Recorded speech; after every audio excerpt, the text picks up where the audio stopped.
అప్పుడప్పుడేమో ఆ పాపకి ఇన్ఫెక్షన్ అయ్యి బాగా గాయం అయింది. అయినప్పుడు ఆ సమయాన్ని నేను మాస్టర్ గారితో ఫోన్ చేసి మాట్లాడాను. మాట్లాడిన సమయంలో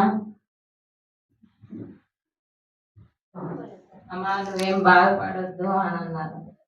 అప్పుడు నేను హాస్పిటల్కి వెళ్తే డాక్టర్ గారు అంది ఇన్ఫెక్షన్ బాగా ఎక్కువ ఏం చేయాలో తెలియదు, మరి ఎంతవరకు తీసేయాలో తెలియదు. ఆ సమయాన్ని అక్కకు ఫోన్ చేసి అయ్యగారికి ఫోన్ చేశాను.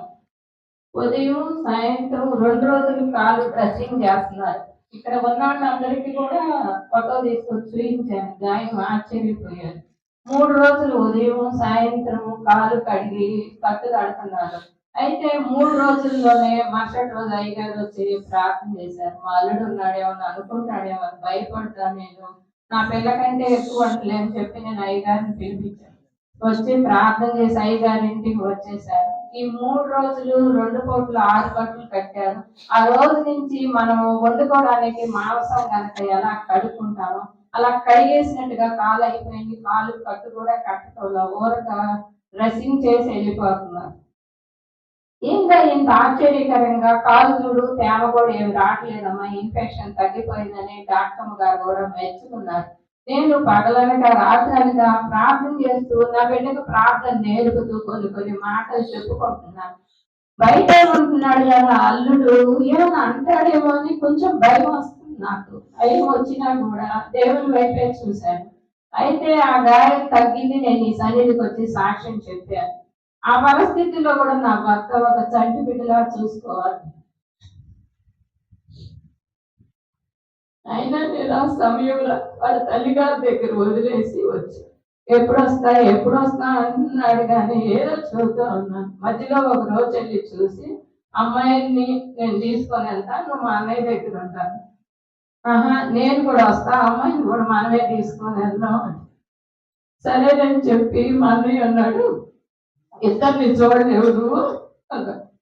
సరే అని చెప్పి పిల్లలు వదిలేసి మమ్మీ దగ్గర వెళ్ళి మళ్ళీ తర్వాత కొన్ని రోజులు అయిన తర్వాత ఈ 4 రోజుల అమ్మాయి దగ్గరికి వెళ్ళలేకపోయాను.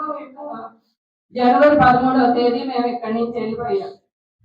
వెళ్ళిపోయిన రోజు మరుసటి రోజు ఆదివారం మందిరానికి వెళ్ళాము. వెళ్ళిన తర్వాత నీరసంగా కళ్ళు తిరిగి పడిపోయే పరిస్థితికి వచ్చాడు. ఇంటికి పిల్లల్లో పంపించి మజ్జిగ తీసుకొచ్చి పట్టాను. పట్టిన తర్వాత గ్లాస్ పట్టుకోలేకపోతున్నాడు, తడిబిడి పడిపోతున్నాడు. చెయ్యి పట్టుకొని పాస్టర్ గారు నేను అక్కడ లేపాము. లేవలేని పరిస్థితి. ఇక మా అన్నయ్య కారు తీసుకొని వచ్చాడు మందిరం దగ్గరికి.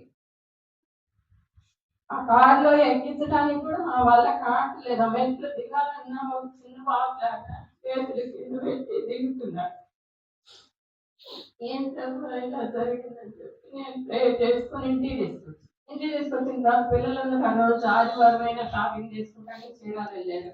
వాళ్ళకి ఫోన్ చేసి చెప్పాను, కొన్ని మెడిసిన్ తీసుకొచ్చారు. తీసుకొచ్చిన తర్వాత కూడా ఆ నైట్ అంతా ఏం చేశానంటే నేను తట్టుకోలేక ఈ పిల్లల్ని ఇబ్బంది పెట్టకూడదు, పండగకి వచ్చారు కదా అని చెప్పి ఆయన చేసే నిద్ర మాత్రం వేసి మామూలు టాబ్లెట్లు వేసేసాను. వేసిన తర్వాత బాత్రూంలోకి అటు ఇటు తిరుగుతున్నాడు. నేను ఒక పడుకున్నాను, ఆ తలగాయమే పడుకుంటున్నాడు, ఎక్కడ పడుకుంటున్నా కూడా తెలియని పరిస్థితి. పిల్లలకు ఫోన్ చేద్దామా, పిల్లల్ని ఇబ్బంది పెట్టలేదు, తెల్లారి నేను తెల్లారేసరికి మా అన్నయ్య వచ్చాడు. కాళ్ళు భయంకరంగా వాసిపోయింది. కంపౌండ్ పిలిపించారు, చూపించారు. ఏం చెప్పారు నాకైతే తెలియదు. గుంటూరు వెళ్దాం అన్నాడు. వెళ్ళడానికి నేను రెడీ అయ్యా అంతే. ఇక వెళ్ళిపోయాం. వెళ్ళిపోయిన తర్వాత అక్కడికి వెళ్ళిన తర్వాత అప్పటికే మా అన్నయ్యకి తెలుసు సీరియస్ అని తెలిసి ప్రైవేట్ హాస్పిటల్కి వెళ్ళినా కూడా డబ్బులు వేస్ట్. ఈ 2 రోజులు ఇక్కడ ఉంటే ఆమె తట్టుకోలేదు, హాస్పిటల్లోనే పెట్టుకున్నాను పంపండి. అక్కడికి వెళ్ళి చూపించాము. బాగా ఇబ్బంది పెడుతున్నాడు నన్ను. అల్లుడు వచ్చిన అల్లుడు రానిట్లా, మన ఇంట్లో అన్నిట్లో అన్నిటికి నేనే అన్ని చాలా కోపడు. అయినా కూడా దేవుని చిత్తం వెళ్తుంటే జరిగింది అనుకున్నాను. రాత్రి పగలంతా అక్కడే ఉన్నాం. అయినా తెల్లారేసరికి ఆయన ప్రాణం పోయే రాత్రం వరకు నా చేతులు లాగుతూనే ఉన్నాడు. అట్లానే కూర్చున్నా. శాంతం ప్రాణం పోయిందేమో, ఆ ప్రాణం పోవడం కూడా నాకు తెలియలేదు. చాలా మందిని చూశాను ప్రాణం పోయేటప్పుడు. నేను నా భర్త విషయంలో నాకు తెలియలేదు. తర్వాత వాళ్ళు వచ్చి అటు ఇటు పోలీసు చేసిన తర్వాత నాకు అనుమానం వచ్చి మా అన్నయ్య బయట ఫోన్ చేసి తేడాగా ఉందని చెప్పారు. ఏం లేదన్నారు. అక్కకు ఫోన్ చేశాను. తను సంజయమ్మక్క ఇక్కడి నుంచి అక్కడికి రావడానికి రెడీ అయిందో లేదో నాకు తెలియదు. సరిగ్గా లేదు ఆయనకి అక్క ఆయన పరిస్థితి బాగలేదన్న. మధ్యలోకి వచ్చేసరికి అక్క తేడాగా ఉందని ఫోన్ చేస్తే నేను వస్తున్నాను అమ్మ అని చెప్పి ఆయన ప్రాణం పోయి నన్ను అక్కడ బయటికి తీసుకొచ్చారు. అక్క వచ్చి నాకు ఓదార్పుగా నిలబడింది. అయ్యగారికి ఫోన్ చేశాను. ఏం పర్లేదు అక్క, నువ్వేం బాధపడతావు, దేవుని చిత్తం ఎంత మటుకు జరిగించాలని మటుకు జరిగించాడు, ఇంక నువ్వు బాధపడొద్దు అన్నాను. ఆ విషయంలో దేవుడు మరి నాకు నా పట్ల చేసిన కార్యం ఏంటో నాకు తెలియదు, కానీ నా మేలుకోవడం విషయంలో, వివాహ విషయంలో మాత్రం నేను అన్నిటికీ పక్కన ఉండాల్సి వస్తుంది. నా భర్త సరిగ్గా కనుకుంటే నా పిల్లకి నేను అన్ని చేసుకోగలిగేదాన్ని. నా కన్న బిడ్డ కంటే నాకు నా కన్న తల్లిలాగా నాకు ఆ బిడ్డ అంటే ప్రేమ ఎక్కువ. కొన్ని అవంతరాలు వచ్చినా కూడా వివాహ విషయంలో దేవుడు ఘనంగా, మా అన్నయ్య స్తోమత కంటే ఎక్కువగా ఘనంగా మర్యాదగా దేవుడు జరిగించినట్టు దేవునికి వందనాలు. అలాగే మా అమ్మాయి కారు విషయంలో కూడా తగ్గిపోయింది అనుకున్న విషయం కూడా తగ్గకుండా నేను దేవుని సన్నిధికి అమ్మాయిని తీసుకొని సాక్ష్యం చెబుతాను అనుకున్నాను, చెప్పలేకపోయాను. ప్రతి ఆదివారానికి నేను రెడీ అవ్వడం, ఆ అమ్మాయికి ఏదో ప్రయాణం తగ్గటము, వర్షం రావటం, ఇక్కడ రావడానికి వల్ల కాదన్నట్టుగా ఈ డిసెంబర్ నెల ఈ 4 ఆదివారాల్లో ఇది చివరి ఆదివారం ప్రయత్నంగా నేను ప్రేయర్ చేసుకుని ఉన్నాను. ఎలాగైనా సరే ఈ చివరి ఆదివారం వాళ్ళు రాకపోయినా నేనన్నా వెళ్ళి దేవుని సన్నిధిలో వాళ్ళ తరపుగా నేను సాక్ష్యం చెప్పుకుంటాను. నా సాక్ష్యం ఎప్పుడో చెల్లింది, కానీ వాళ్ళు రాలేనందువల్ల ఈసారి తీసుకొస్తాను అనుకోకుండా నేను ఒక్కదాన్ని వెళ్ళి సాక్ష్యం చెప్పాలి అనుకున్నాను. అనుకోని రీతిగా మా అన్నయ్యతో మాట్లాడాను. నేను ఇలా పిల్లల్ని తీసుకెళ్లాలనుకుంటున్నాను, వాళ్ళని అట్టించి రమ్మని దగ్గర కదా అంటే, ఎందుకు మన ఇంటికి వచ్చిన తర్వాత తీసుకెళ్ళి అన్నాడు. మా అన్నయ్యకి దేవుడు అంటే కొంచెం ఇష్టంగా ఉంటాడు, ఒకసారి అయిష్టంగా ఉంటాడు. అయినా దేవుడు మా అన్నయ్యతో నాతో మాట్లాడి మమ్మల్ని ఇక్కడికి రావడానికి ఏర్పాటు చేసినందుకు దేవదేవునికి నా వందన వర్ణాలు. అలాగే నేను దేవుడిని నమ్ముకున్న తర్వాత, నమ్మకం అంటే నేను బాప్తీసం తీసుకుంది 2016లో. నేను మా పాప నా కడుపులో ఉండండి దేవుడిని నమ్ముకున్నాను కానీ బాప్తీసం తీసుకోలేదు. ప్రతి క్రిస్మస్ వచ్చేసరికి నా ఇంటికి తరిపేస్తాడు నా భర్త.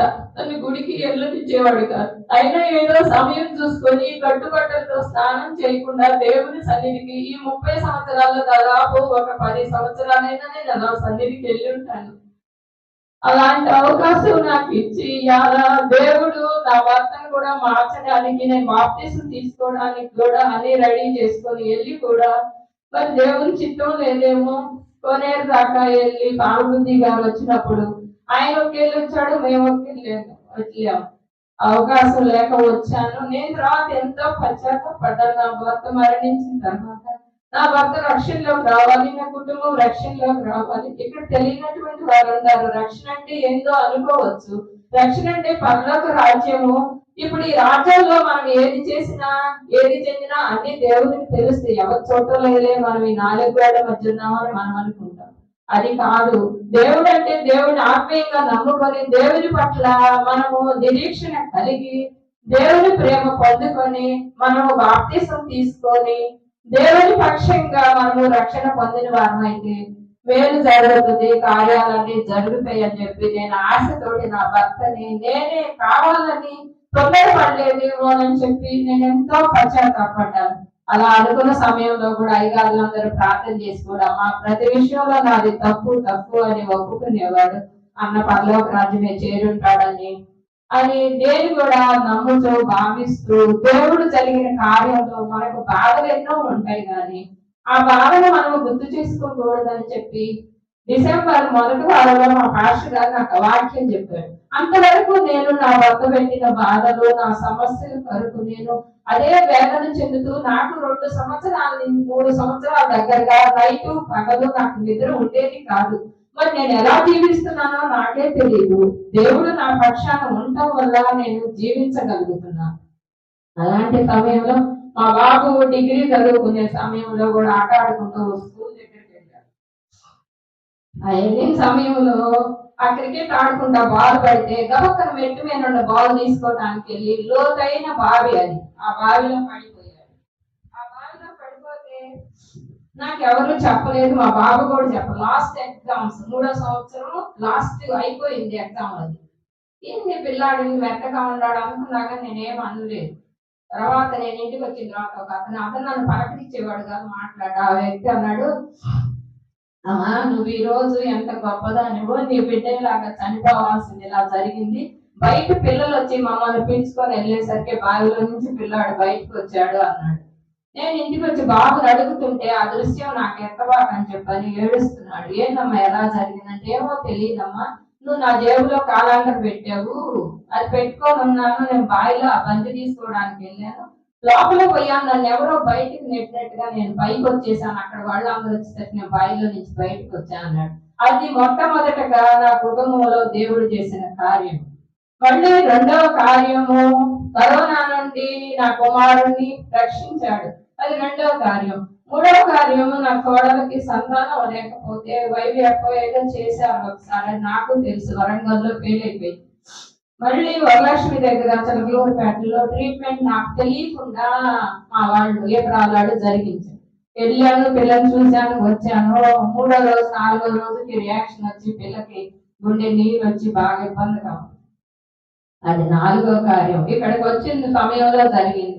ఈయనేమైపోతాడని నీకు చెప్పకుండా మా అన్నయ్య, నేను, మా వదిన ఏదో ఎవరికో సరిగ్లేదు అన్నట్టుగా ఇక్కడి నుంచి కారు వేసుకొని వెళ్తా. అక్కకు ఫోన్ చేశాను, అయ్యగారికి ఫోన్ చేశాను, ఏం పర్లేదమ్మా దేవుడు కాపాడుతాడు అని అన్నాడు.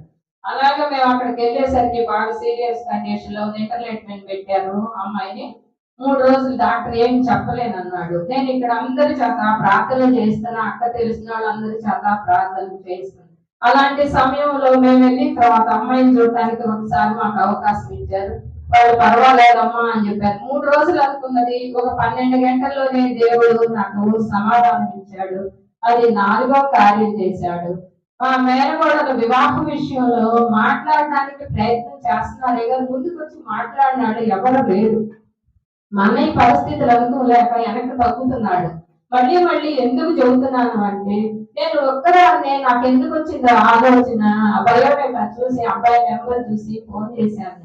ఫోన్ చేసి మాట్లాడి అభిప్రాయాలు తెలుసుకుంటారు, పిల్లలు మాట్లాడుకుంటారని వాళ్ళిద్దరి చేత మాట్లాడించాను. ఆ మాట్లాడించిన దానికి నా కుమారుడే తప్పు పట్టుకున్నాడు. అమ్మా నువ్వు పెద్దదాన్ని అలా చేయకూడదు అని అంటే, నేనేమనుకుంటున్నా, లోకంలో నేను అన్ని రాళ్ళను కదా, అన్ని రాళ్ళకైతే వాళ్ళకి ఎదవరాళ్ళకి మొహమాటం ఉంటది కదా. దేవుని పక్షంగా నాకు నేను ఎదవరాలైనా కూడా నాకు ఆ ఇబ్బంది ఏం లేదు. బైబిల్ గ్రంథంలోనే 5 ఎదవరాళ్ళు ఉన్నారు, వాళ్ళ అన్నామణి ఒకటి.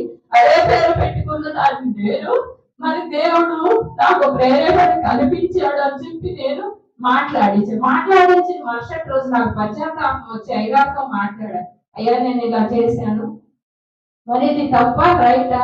ఇది నాకు దురాత్మ, దేవుని ఆత్మ నాకు ఇలా ప్రేరేపణ కలిగించింది. ఏదైనా కానీ నువ్వు ప్రేయర్ చేసి నాకు చెప్పాలి అన్నాను. నేను అన్న సమయంలో అయ్యగారు ప్రేయర్ చేసి పేర్లు చెప్పాలన్నాడు. పేర్లు చెప్పి ప్రార్థన చేయించాను. చేసిన తర్వాత అన్నాడు, ఖచ్చితంగా కార్యం జరిగిద్దమ్మా, వివాహం జరిగింది, నువ్వేమీ టెన్షన్ పడద్దు అన్నాడు.